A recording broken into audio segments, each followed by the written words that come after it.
जोहार आदिम जुमित देख रहे हैं आप। अभी हम लोग झारखंड राज्य के सरायकेला खरसावां जिला के चांडिल में है। सामने नज़दीक में है स्वर्ण रेखा डैम यानी चांडिल डैम है, और यहाँ है स्वर्ण रेखा परियोजना अंचल एवं कार्यालय, अंचल एवं प्रखंड का कार्यालय है। स्वर्ण रेखा परियोजना का ऑफिस है यहाँ।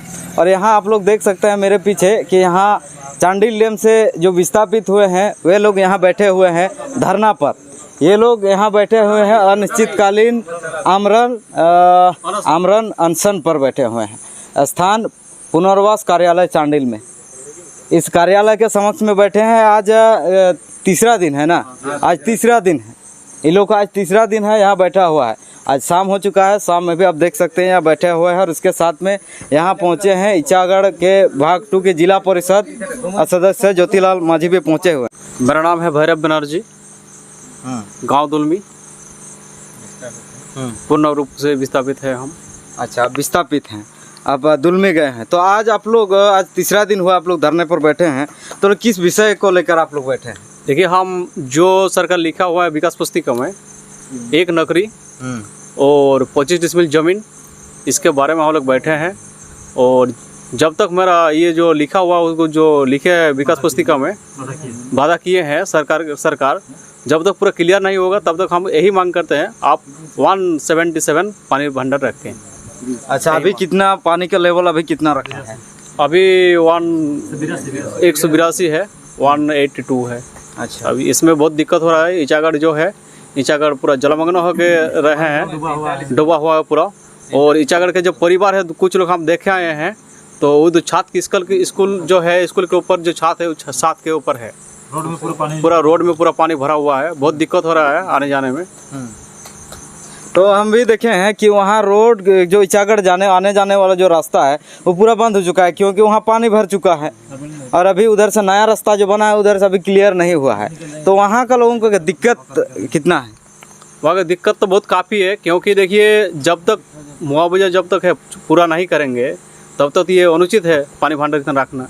और इसके साथ ही हम ये भी जानना चाहेंगे आप लोगों से, आप थोड़ा इधर आएंगे, सामने आएंगे, तो हम आपसे जानना चाहेंगे, आप लोग सभी के शायद इचागढ़ प्रखंड से ही हैं सब लोग।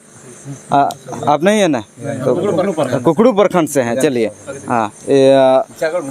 तो हम आपसे ये भी जानना चाहेंगे कि जो विकास के नाम पर ये बना है चांडिल डैम, कि यहाँ का अगर यहाँ डैम बनेगा तो यही मैनिफेस्टो में होगा कि यहाँ का लोगों का विकास होगा। तो क्या आपको लगता है कि विकास हुआ है इस डैम बनने से? अब तक क्या क्या आप लोग का विकास हुआ है? आप लोग क्या लाखपति या करोड़पति अभी तक बने होंगे? क्योंकि विकास के नाम पर बना है, इतना साल हो गया, तो वहाँ का बेनिफिट तो आप लोग को मिला हुआ होगा।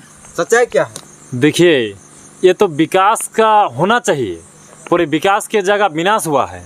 अगर बोलिएगा, क्योंकि अगर बोलिए, देखिए गैर विस्थापित लोग पुनर्वास स्थल में पूरा कब्जा कर रखा है, उसको यहाँ का अधिकारी लोग, चाहे सुवर्ण रेखा हो, चाहे हमारा SDO साहब हो, कोई उसको हटा नहीं पा रहा है, क्योंकि उन लोग दबदबाव है, इस चलते हटा नहीं पा रहे। भोले भाले जो विस्थापित है, गरीब लोग जो अपना झोपड़ी बांध के रहता है, मिट्टी का घर है, उन लोग अपना खेती बाड़ी करके अपना जीवन यापन गुजारा करता है। उन लोग को उजाड़ने के लिए एक साजिश के तहत पानी को रात 12 बजे स्टोरेज करके पानी का भंडारण कर रहा है। और इधर बोल रहा है ऑर्डर नहीं है, सेक्रेटरी ने दिया है, चाहे मुख्यमंत्री ने दिया। अरे भाई, क्या दिया है क्या नहीं दिया? पहले तो हम लोग को जो हक अधिकार मिलने वाला वो चीज़ दीजिए, और उसके बाद आप पानी भंडारण कीजिए ना। आपको तो हम लोग लिखित रूप में भी अवगत करा चुके हैं कि आप हम लोग को जो नौकरी है 25 डिसमिल जो जगह वादा किए हैं वो चीज़ पूरा कर दीजिए, क्लियर कर दीजिए। तो मतलब अभी तक पूरा नहीं हुआ? नौकरी और जो जमीन देने का है पुनर्वास, वो पूरा नहीं हुआ? नहीं, कहाँ? लगभग कितना % पूरा हुआ? 100 में से कितना % हुआ? देखिए, अभी तक उन लोगों का जो बात है, जो उन लोगों के मतलब अनुसार, जो कागज कलम के अनुसार उन लोग चिन्हित किया है, 19,115 विकास पुस्तिका मतलब चिन्हित हुआ है। इतना कार्ड बनना चाहिए विस्थापित में। अच्छा, उसमें से 14,000 लोगों को विकास पुस्तिका बना है। जो वो 14,000 में से 1,350 लोगों को नौकरी दिया है, और बाद बाकी क्या करेगा भैया? कैसे खाएगा? क्या ऐसे रोजी रोटी चलेगा? अच्छा, उसमें भी पुनर्वास स्थल चयनित किया, कौन अधिकारी जाके चयनित किया? बनकाटी है, कुकड़ू है। अच्छा, उसका रोजगार सृजन क्या है? आप तो घर बना लेगा, और उसका पेट कैसे चलेगा? बाल बच्चे पढ़ाएगा कैसे? लिखाएगा कैसे? अपना जीवन जब रोजी रोटी चलाएगा कैसे? ये चीज़ तो कोई अधिकारी उसका नहीं सोचे हैं। हम लोग का जो जमीन था जो जमीन से उपजा करके हम लोग खेती बाड़ी करके अपने जीवन रोजी रोटी चला रहे थे, वो भी तो आज बंद हो गया। खेत पानी भंडारण कर दिया। हम लोग तो बार बार रिक्वेस्ट किए आप सारी व्यवस्था कीजिए, उसके बाद भंडारण कर, ताकि हम लोग खेती बाड़ी करके भी रोजी रोटी करेंगे। अभी स्कूल में मेरा विस्थापित भाई लोग डरा डाला है, क्या स्कूल में खेती कर सकता है? नहीं कर सकता है, तो कैसे पेट चलेगा? इसका मतलब आप जान लेने के लिए सब साजिश रच रहे हैं। तो भाई हम लोग जान देंगे तो ही देंगे, इसलिए आज हम लोग अनिश्चितकालीन पर आए हैं। अगर हम लोग को मतलब कुछ व्यवस्था नहीं कर रहे हैं तो यहाँ से लाश उतरने के लिए हम लोग तैयार है, पर तब तक हम लोग नहीं हटेंगे, चाहे कुछ भी हो जाए। हम लोग का हक और अधिकार जब तक नहीं मिलेगा। हर परिवार में नौकरी चाहिए और 25 डिसमिल जगह चाहिए, नहीं तो हम लोग वरना यहाँ से नहीं उठेंगे। और जब तक नहीं हो रहा है एग्रीमेंट के तहत, आप डैम का जो पानी है स्टोरेज है, वो डैम का पानी 177 मीटर के नीचे रखिए। हम लोग का कुछ लेना ये नहीं है, आप जब प्रॉपर्टी व्यवस्था कर पाइएगा उसके बाद ही आप एरल पानी बढ़ाइए, हम लोग को कोई आपत्ति नहीं। आप 83 और 85 नहीं, आप 92 भंडारण करें, आपका लास्ट स्टॉपेज है वहाँ तक भंडारण कर, विस्थापित का कोई आपत्ति नहीं, दस्तावेज नहीं है। ईचागढ़ भाग 2 के जिला परिषद सदस्य ज्योतिलाल मांझी जी हैं, हम उनसे भी जानना चाहेंगे कि आपके क्षेत्र में देखिए इस तरह से विस्थापित लोग बोल रहा है कि यहाँ विकास नहीं विनाश हुआ है, तो आप क्या मानते हैं इन क्षेत्रों में? विनाश तो एकदम हुआ है, क्योंकि आज पता चला कि यहाँ पे इतना विस्थापित 116 गांव 84 मौजा जो पानी में विस्थापित हुए, तो उन लोग 1300 कितना यहाँ का नौकरी उन लोग को मिला। तो क्या इसमें जो डैम बांधा शुरुआत हुआ उस वक्त में क्या एग्रीमेंट था कि 25 डिसमिल ज़मीन और एक परिवार में एक नौकरी, ये तो मिला नहीं। सबसे मेन बात है अभी ऐसा परिस्थिति हो गया यहाँ का विस्थापित माने रास्ता का भीख मांगा से भी ज़्यादा माने त्राही हो गया है।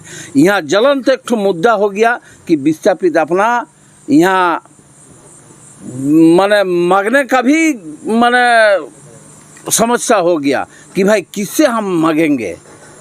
यहाँ तो जो परियोजना पदाधिकारी ने कह रहा है कि ठीक है यहाँ तो हम लोग विस्थापित का टोटल हम लोग मुआवजा दे चुके हैं, लेकिन यहाँ पता चल रहा है मुआवजा भी नहीं मिला, कुछ बाकी है, कुछ दिया है।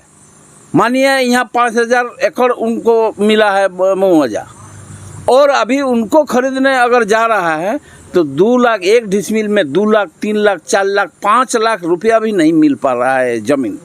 तो ज़मीन कहाँ से ले पाएगा? तो विस्थापित तो एकदम अपना त्रासही हो गया है कि आज इस झारखंड में जितना पदाधिकारी है, कहीं जैसा नेपाल, आसाम, बाहरी आदमी कोई असुविधा माने विस्थापित होने पर यहाँ से पैकेज जा रहा है। हर आदमी, हर पदाधिकारी अपना 2000, 5000, 10,000, 20,000 यहाँ से भेज रहा है कि भाई उन लोग के लिए राहत देने के लिए।